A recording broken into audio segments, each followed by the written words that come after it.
What if I told you that the single most bullish signal for XRP right now isn't a chart pattern, isn't a court ruling, and isn't even a tweet from Brad Garlinghouse? What if the most powerful signal is silence?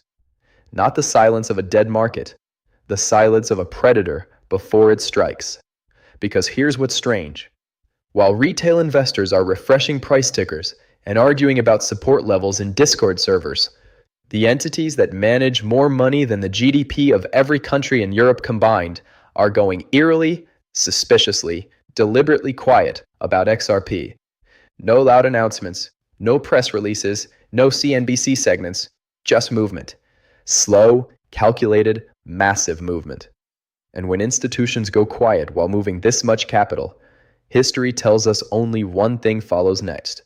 Stay with me, because what I'm about to map out changes how you see this entire moment. Welcome back to the Market Map Crypto, where we don't chase headlines, we decode the structure underneath them. I'm not here to hype you or scare you. I'm here to show you the map that most people aren't reading. This is not financial advice. Do your own research. But if you want the clearest picture of what is actually happening with XRP right now, let's go deep. Here's the hard truth that most people refuse to sit with. The reason XRP feels confusing right now, the reason it looks disconnected from its own fundamentals, is because you're watching the wrong layer of the market. Retail investors watch price. Institutions watch position. And right now, on-chain forensic data is telling a story that the surface charts simply cannot show you. Exchange reserves for XRP have been draining to multi-year lows. We're not talking about small movements. We're talking about hundreds of millions of XRP moving off exchanges into cold storage, wallets that have no history of selling, wallets that accumulate and disappear from the visible order books entirely. This is what I call the shadow absorption layer. The part of the market that happens in the dark before the price discovers reality. Think about how this works mechanically. When institutional players want to build a position in any asset without triggering price action, they don't go to Coinbase and market buy. They work through OTC desks, bilateral agreements, structured product channels, essentially invisible to the public tape. The exchange sees no volume spike. Retail sees no news. The only trace left is in the cold wallet data and the slow, steady drain of exchange supply.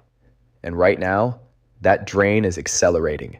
Crypto quant data shows XRP exchange reserves sitting at levels not seen since early 2021, right before one of the most violent repricing events in XRP's history. The setup is not identical, but the structure rhymes with precision. Layer on top of this the $315 to $316 billion in stablecoin capital that hit record levels in Q1 2026. Dry powder sitting in USDT and USDC, patient and earning yield, while the architects of this market finish building their positions. This isn't random. This is coordinated patience. Brad Garlinghouse doesn't call it that publicly. David Schwartz doesn't lay this out in tweets, but the on-chain data doesn't need a press release.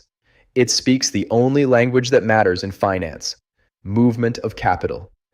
Let's do the math that the crowd refuses to do, because it makes the price targets that sound crazy start to sound like engineering requirements. Global cross-border payments represent approximately $150 trillion in annual flow, not billion, trillion. Every single year, banks, corporates, and individuals are moving value across borders through a system built on 1970s infrastructure. SWIFT, Nostro, and Vostro accounts, correspondent banking chains that lock up an estimated $27 trillion in idle float at any given moment just to lubricate the pipes. XRP was engineered specifically to eliminate that friction, not as a theory, as a deployed, live operating network. Now here's where the math gets uncomfortable for the skeptics. XRP has a fixed supply of 100 billion tokens. Of that, roughly 55 to 57 billion is in circulation. A significant portion of that is locked in predictable escrow releases, $1 billion per month, with the majority historically relocked by Ripple. On top of that, every single transaction on the XRP ledger burns a small amount of XRP as a fee, permanently removed from supply. The more usage, the faster the burn. So ask yourself this. If XRP begins capturing even a fraction, let's say 2%, of the 150 trillion cross-border flow annually, and each unit of value transferred requires XRP as a bridge for even a few seconds of settlement, what happens to the math on available liquid supply? The answer isn't complicated. It's just uncomfortable for people who haven't held long enough to deserve the answer. This is not a Moonboy fantasy. It is a liquidity design requirement. At scale, the price of XRP isn't a speculation, it's a function. The network requires a higher unit price to move larger sums without creating slippage that defeats the entire purpose of using it. Larry Fink said it publicly. Blockchain will tokenize trillions. That tokenization needs rails. Those rails need liquidity. That liquidity has a price floor that is dictated by the math of the system, not the emotion of the market. Here's the blunt version. The math doesn't care about your impatience, and it doesn't care about the fear in today's headlines either. It just runs. Now let's talk about what the smart money is actually doing, because this is where the silent accumulation narrative stops being abstract and becomes documented. 7 US spot XRP ETFs launched in late 2025. Combined, they pulled in over $1.4 billion in institutional inflows in their early weeks, not from retail buyers chasing headlines, but from structured institutional allocations. Goldman Sachs disclosed holdings of approximately $153 to $154 million in XRP ETF exposure, placing them among the early top holders. Ask yourself, does Goldman Sachs make a position like that on a hunch? They have compliance layers, investment committees, legal review chains. That position went through every single one of them and came out approved. That's not retail FOMO. That's institutional due diligence arriving at a conclusion.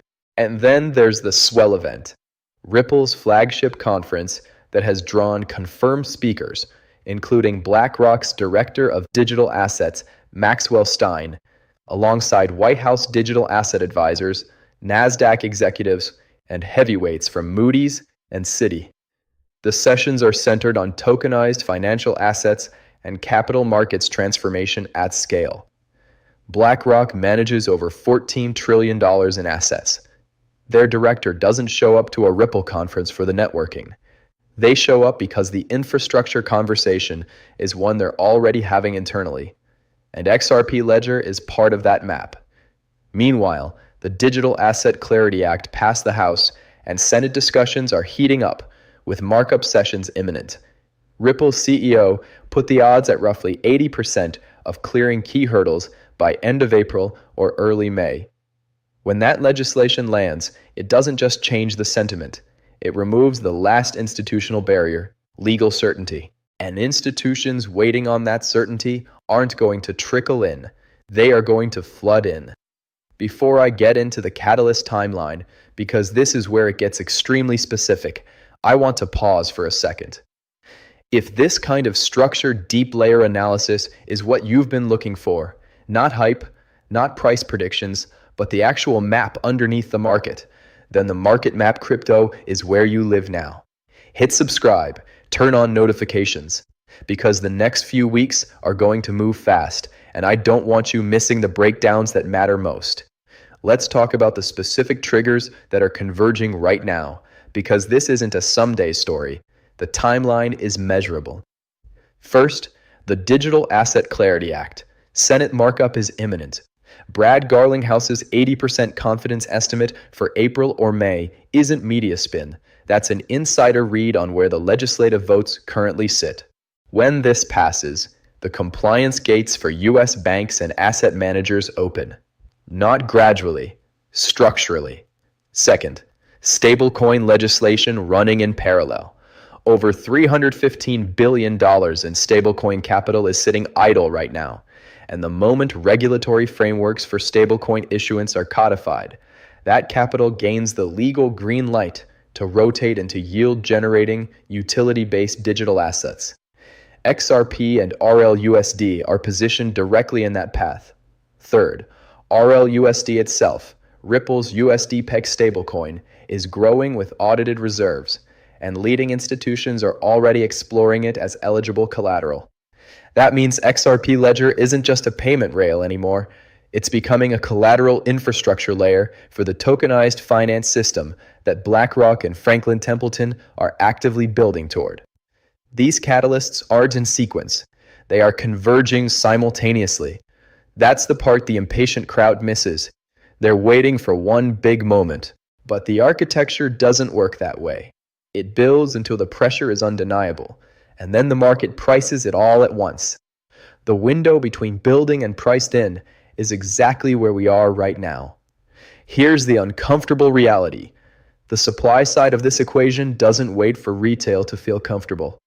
Exchange reserves draining, burns accelerating with every tokenization transaction, escrow releasing into a market where institutional buyers are absorbing every unlocked token before it ever reaches an exchange order book.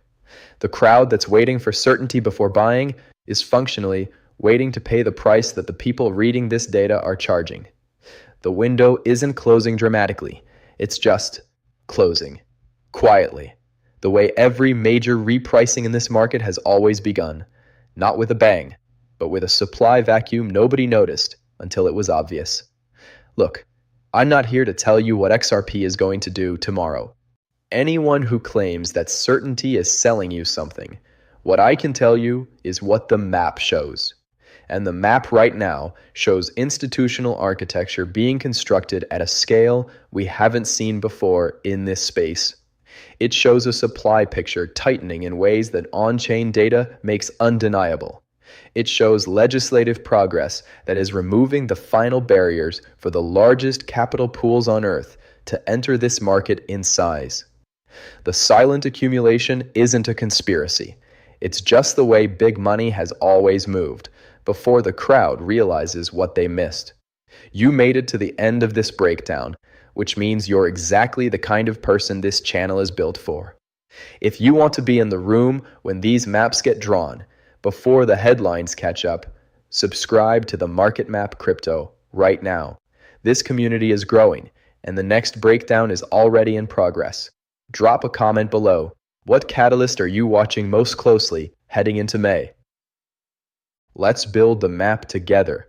Until next time, stay sharp, stay structured. The map doesn't lie. This is not financial advice. Always do your own research.